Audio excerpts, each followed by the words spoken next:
Bonjour! Le Monde en 1972, le journal, hein, les sociologues, enfin Le Monde dit du coup, les sociologues fixent à 10% le seuil au-delà duquel la présence d'immigrés provoque une allergie sociale, de l'acné et des affrontements. Là, je peux vous laisser avec ça. 10%. Évidemment, on les a dépassés depuis bien longtemps, hein. Ici, on a un bout, de toute façon, ce sera réécrit. Donc, Le Monde, à l'occasion de ses 80 ans, fait une rétrospective sur la façon dont le journal a traité la question de l'immigration. Ici, un texte de 1972 de Pierre Viançon-Ponté. On voit que les arguments ont peu évolué. La France ne pourrait pas tourner sans les immigrés, etc. Bon. Qu'ils retournent donc vivre ou crever chez eux, la France aux Français, ces Français qui, s'ils étaient par malheur écoutés, verraient tous leurs chantiers et bien des usines s'arrêter et bientôt leur niveau de vie baisser, faute d'ouvriers nord-africains et portugais, sans parler des bonnes espagnols. Pourquoi il met des O à la place des A ? Des balayeurs noix et des postiers antillais. Si ces Français-là n'ont pas la reconnaissance du cœur, qu'ils aient au moins celle du ventre, et qu'ils n'oublient pas trop vite que dans leur pays, 10 millions de citoyens comptent un ou plusieurs de ces étrangers détestés ou méprisés parmi leurs ascendants des 4 générations antérieures. Oh, le chat! Qu'est-ce que t'as fait? Pardon. Donc, les sociologues fixent à 10% le seuil au-delà duquel, dans l'entreprise, le logement ou la vie quotidienne, la présence d'immigrés provoque une allergie sociale, une lagnomie et des affrontements. Actuellement, ils sont environ 7% dans l'ensemble de la population. Donc ça, c'était dans les années 70. Le niveau critique approche donc, l'intolérance s'étend, elle déborde d'ailleurs de plus en plus le cas des travailleurs immigrés, des étrangers. Après eux, les premiers suspects ce sont déjà souvent les jeunes. Ce n'est pas vrai, demandez donc aux participants de la manif à vélo qui a pacifiquement traversé Paris le 22 avril pour protester contre la pollution, du cortège qui a défilé sur les quais de la rive gauche le 10 juin pour s'opposer à la construction de la voie express au slogan bon enfant du type des vélos, pas d'auto, ou des goujons, pas de goudron. La police a répondu à coups de matraque. À moi, il faut de l'ordre, une tenue débraillée ou folklorique, des cheveux longs, une barbe, et les voilà catalogués, tous des voyous, des gauchistes. C'était déjà beau dans les années 70, j'aime bien. Du coup, pouf, on va voir le fameux article, donc publié le 19 juin 1972. Voilà, on n'a que le début, parce qu'après, faut payer comme d'habitude. Une famille turque débarque à Orly le 15 avril. La mère et les 3 enfants viennent rejoindre le père, ouvrier dans une faïencerie de la Côte d'Or. Il manque un cachet sur un document d'immigration, refoulé et expulsé, séance tenante. Ils n'ont pas l'argent du voyage de retour. Qu'importe, ils sont embarqués sans ménagement, mais à crédit, on saisira le père pour payer la dette. Voilà, c'est comme ça qu'il faut faire. Sur l'intervention d'un prêtre, un journal bourguignon lance un appel. 3250 francs viennent ainsi d'être recueillis, qui permettront au moins d'arrêter les poursuites. Après tout, ce n'est pas bien grave, n'est-ce pas? Pas plus que l'intervention brutale de ces 3 policiers des Yvelines jetant le 31 janvier dernier une famille de travailleurs immigrés hors de leur logement, qu'un jugement en bonne et due forme les condamne en effet à évacuer, mais pour le 15 mars seulement. Ceux-là aussi ont trouvé des défenseurs, puisque le tribunal de Versailles vient de juger les responsables de 5 organisations, dont la CFDT et la Fédération des locataires, qui avaient pris fait et cause pour eux dans un tract. Pas plus grave encore que de ramener en fourgon cellulaire grillagé avec escorte de motards dans le bidonville où il croupissait quelques familles yougoslaves qui prétendaient trouver ailleurs à se mieux loger. Cela s'est passé le dimanche 11 juin à Orlyville. Et là encore, l'incident est public, le maire ayant protesté. Pas plus grave toujours que la mésaventure de cet ouvrier marocain de Mantes-la-Jolie qui, ayant bu une bière dans un café, osait demander qu'on lui rende la monnaie du billet de 10 francs qu'il avait donné. Un consommateur présent assure qu'il a raison, mais la police qui passe par là n'est pas de cet avis. Appréhendé, frappé, jeté pour la nuit dans les toilettes du commissariat, le Marocain doit, avant d'être relâché et sans qu'aucun procès verbal été dressé, payer 5 francs pour la chambre.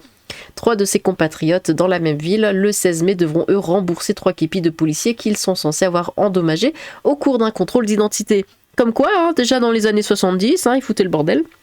Et ils n'en sont pas morts, comme est mort cet ouvrier algérien qui montait dans le Mistral par erreur malmené par blablabla. Bon, le monde, voilà, c'était quand? C'était à 50 ans, le monde n'a pas changé.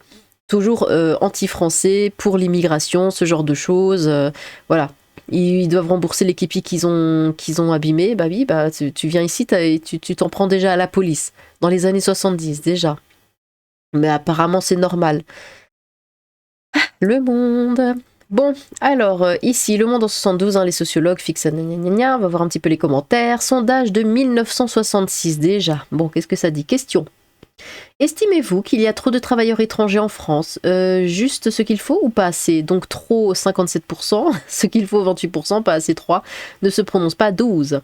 À ceux qui répondent trop, question. De quelle nationalité plus particulièrement? Alors nord-africaine, sans précision de la nationalité, 15%. Algérien 10%, portugais 3%, espagnol 9%, italien 10%, noix 2% et toutes les nationalités 4%. Divers américains, pieds noirs, tout ça 1%, ne se prononce pas 9%. Bon, pas toujours les mêmes, déjà dans les années 60, hein. C'est toujours le même problème qui n'a jamais été réglé. Un péril national, l'immigration incontrôlée de travailleurs nord-africains via le monde, tout ça. Incompatibilité culturelle, voilà un des problèmes avec l'immigration. Toutes les études le montrent, nous le savons depuis des dizaines d'années, bah là, plus même, on en est presque, on n'en est pas, mais presque à la centaine d'années. Le mec qui va écouter la population, nos gouvernants préfèrent augmenter, je vais y arriver, les impôts. Et vous imaginez quand ça fera 100 ans 100 ans que nos politiciens vont dire ouais, on va faire ça contre l'immigration, gna gna gna. Mais les gens, les Français se plaignaient déjà dans les années 60. Vous imaginez? Dans les années 60, ça se plaignait déjà des mêmes problèmes qui n'ont jamais été réglés. Et là, c'est encore pire. On a limite atteint un point de non-retour. Ça va jamais se régler. En réalité, ils n'ont aucune limite dans le grand remplacement puisque le but est l'enrichissement personnel jusqu'à saturation totale. Un exemple simple et concret, le Luxembourg, qui est certes un petit pays, compte 15-20% de luxembourgeois de souche. C'est un peu leur laboratoire. La notion de seuil de tolérance en termes d'acceptation de population étrangère était enseignée sans faux semblant en classe. L'avoir supprimée des manuels scolaires ne l'a pas éteinte pour autant. Les politiques européennes violentent la nature humaine profonde des peuples. Ce cap 10% a été dépassé depuis bien longtemps. Ah bah oui. Là on est à quoi? 50%. Et du coup on s'est dit, impossible n'est pas français et on va voir ce qu'il se passe vers 25%. Ouais, tout à fait. À l'époque on avait le droit de calculer le pourcentage d'étrangers, un chapeau. C'est vrai, les statistiques ethniques ne sont plus tolérées actuellement. Parce que ça desservirait une grande partie, n'est-ce pas, de l'échiquier politique, 7% des 53 millions de Français en 1972, ça fait 3,7 millions. Ouais, le gouvernement Mauroy a pris des dispositions pour certains avantages pour qu'ils puissent de même partir, c'est-à-dire qu'il faut réduire le nombre 1988. Le seuil de tolérance du nombre d'immigrés en France a été atteint dès les années 70. 25% de diaspora étrangère sur le sol français, ces sociologues sont la définition du nazisme. Une fois leur obsession et fantasme couchés sur du papier, c'est devenu la réalité. Réalité qu'il faut imposer aux uns et qui devrait être éternellement niée par leurs géniteurs. Nazisme crasse et permanent si prégnant à gauche. On a largement dépassé le taux et je trouve le peuple bien laxiste. Ouais, mais en fait, c'est qu'est-ce qu'on peut faire ? Du moment qu'en haut, parce que c'est en haut que ça se passe, nous, à notre échelle, on peut rien faire. On colle une affiche, on finit en tôle. Enfin, qu'est-ce que tu veux faire? On peut rien faire. On est à 10. Dès que Mohamed Mouloud et Abdelkader rentrent, on peut y aller. La situation est critique en France, mais certains nient encore. On est peut-être... enlève-toi. On est peut-être à 25%, voire plus. Non, mais on est à bien plus, en fait. Un éclairage intéressant peut être apporté par les expatriés français qu'on sent... Écoutez, pardon, je coupe le commentaire comme ça, mais l'autre jour, moi je vis à la campagne, bon, dans un tout petit village, voilà, je suis dans un tout petit village, et j'allais dans le petit village d'à côté, qui est un peu plus grand mais tout petit quand même, il y avait une maman africaine dans ses fringues d'Africain, et elle portait son bébé comme ça, vous savez, sur son dos, dans un village français. Et je l'ai vue, et je me suis dit, mais quoi? Mais qu'est-ce qu'elle... Mais elle s'est perdue? Qu'est-ce qu'elle fait là? Je veux bien qu'elle soit à Paris, mais là quand même. Et jusque-là, jusque-là. Et c'était vraiment la maman africaine, pas assimilée du tout, qui vivait comme au pays, quoi. Et pourtant, c'était dans un village, un petit village alsacien. Un éclairage intéressant peut être apporté par les expatriés français que... Oui, le chat. Ah bon? Oh oui, ça t'embête tout ça, hein? Oui, hein? Expatriés français concentrés dans des petites villes, hein, près d'une usine par exemple, quand ceux-ci commencent à dépasser 10 à 15% de la population. Tu sais que tu es plus apprécié que moi sur la chaîne? Oui, c'est toi le roi. Oui, pardon. Les autochtones qui généralement les accueillaient avec joie commencent à stresser. Les Français étaient incapables de faire tourner les usines et passer le balai avant l'arrivée d'halogènes sous-diplômés et feignants. Oui, seuil de tolérance 10%, ça me paraît raisonnable. Hein. France 7%, c'est bon, on a de la marge, tout va bien. Intéressant, mais comme c'est des étrangers illégaux à Paris, partout dans les rues, les nouveaux sont accueillis à bras ouverts. On est à 30% en France. Plus 10%. Franchement, moi, du moment que je vois une maman africaine dans un village, je me dis on est à plus. C'est pas possible sinon. 10% à un endroit en particulier, mais si on veut éviter les problèmes, alors 10% au max, et 0 à d'autres endroits, ça fait beaucoup moins que 10% en moyenne. Comme dit Nassim Nicolas Taleb, si tu ne sais pas nager, ne traverse surtout pas une rivière qui fait 1 mètre de profondeur en moyenne. J'étais tombée à une époque sur un article étude anglais datant de 2010 qui le fixait entre 5 et 7%. Après quoi, on voyait même une explosion de la criminalité immigrée. Et là, je ne suis plus arrivée à le retrouver. Bah bien sûr, là, on en a beaucoup trop en France, beaucoup trop. C'est pour ça que ça se passe très mal. On en est à 40, non? Ouais, on est plus autour de ça. Nickel, on est plus que bon. Je fixe ce seuil à 1%. Et encore, faut les trier, hein, c'est-à-dire rien qui vient d'Afrique. Le reste, c'est pas grave, mais rien qui vient d'Afrique. 7% 72. 7% 72, nous sommes à 30% désormais. Plus on a déjà passé ce seuil.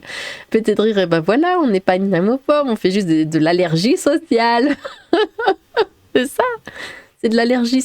Nous sommes tous des allergiques. Oh là là. Ça, c'est marrant, ça. Quand on ira chez le médecin, s'il demande ouais, vous avez des allergies, alors moi je dirais bah oui, je suis allergique au pollen, je suis allergique à la comment ça s'appelle à la poussière. Et je fais aussi de l'allergie sociale. Je me demande s'il y a un médoc contre ça.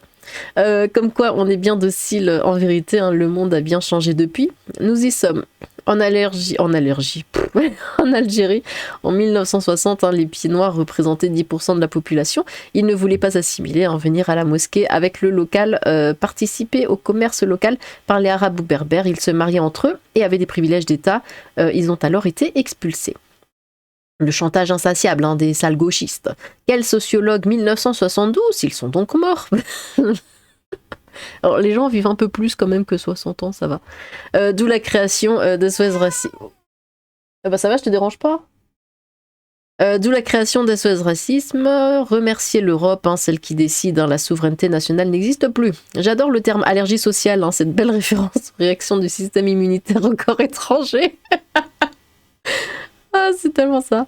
Une autre époque, le monde, maintenant il les vénère. Pour la gauche naziste, l'immigré est une nécessité néo-esclavagiste. Comment ça, maintenant il les vénère? Non, faut lire l'article, ça va complètement dans leur sens. Ceux qui ne voient que nazisme ni nomie n'ont jamais mis les pieds dans un pays ayant un taux d'étrangers de 5%. Ils ont oublié qu'on peut vivre au XXIe siècle en laissant le portail ou sa voiture ouverte, que l'on peut laisser son sac à la gare 10 minutes sans surveillance, etc. Il faut revenir d'urgence aux 10%. Non, de 1% ou 2. Allez, 2. Même pas plus. En 2024, c'est au moins 70%. Il n'y a plus de blancs en majorité nulle part. Bah, c'est vrai que quand on sort... On a l'impression que c'est même 95%. Au bout d'un moment, le seuil de tolérance d'immigrés non européens est de 10%. Nous en sommes à plus de 25% en France. Plus, et vous vous étonnez, du feu qui couvre sous le socle que la République des juges islamo-gauchistes ont placé sur le peuple pour le museler. Étonnamment, vous ne faites pas de poste sur le Front National en 1972 ? Ça va, il y a de la marge, il n'y a que 8% de Français. Oui, 7% 72, mais par un miracle savant, ça n'a pas évolué. Les escrocs qui ne prennent pas en compte les naturalisations et naissances issues des immigrés sont coupables de la situation actuelle. Le monde a changé, suffit de les naturaliser. Bah oui, et après c'est bon, c'est des Français. Hop, ça fait baisser le pourcentage, vous voyez. On dit, bah non, mais c'est des Français comme vous et moi, y a pas de souci. Ah, on nous prend tellement pour des bœufs. Bon, eh bien, qu'est-ce que vous pensez de ça? Voilà. À votre avis, allez, on va faire un petit jeu.